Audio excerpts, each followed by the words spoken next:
Unfortunately, the holidays aren't always the most wonderful time of the year, especially for those who are grieving a loss. So I think people underestimate how brutal the holidays are for people after a loved one has died. This is David Kessler. He's a grief specialist you might recognize from this interview with Nick Cannon. Guilt is a constant companion in grief. I think the holidays are about togetherness, and we have that hallmark image of the perfect family. And when a loved one has died, all the messages are about togetherness, and yet the person you want to be together with is no longer here. It is always a tough time, whether it's a new loss or an old loss. But here are 5 coping mechanisms to help you get through the holidays. Number 1, it's okay to be sad. I just want to remind people, you're not a Grinch, you're in grief. It's okay to not feel happy. Number 2, include your loss in your holiday. Whether it's cooking your loved one's favorite recipe or lighting a candle for them or talking about them. You know, people often have the myth that when someone's in grief, don't mention their loved one who died, it'll upset them. That's the opposite. We want to talk about our loved one. Number 3, you can say no.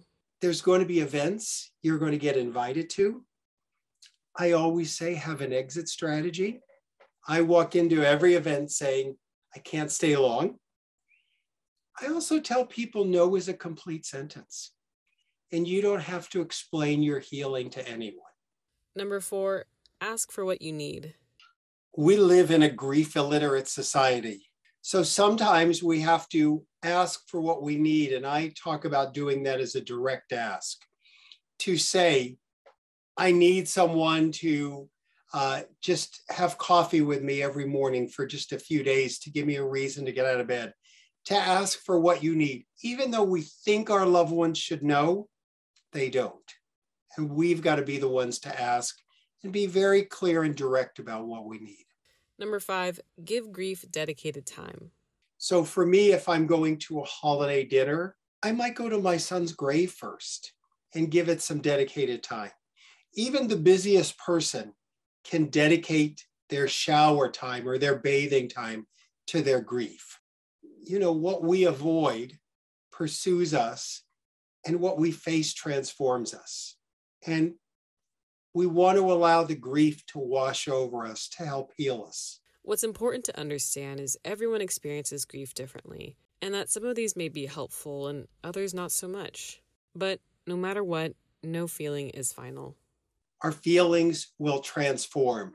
The intense pain you're feeling today isn't going to be what you're feeling in 3 months or 6 months.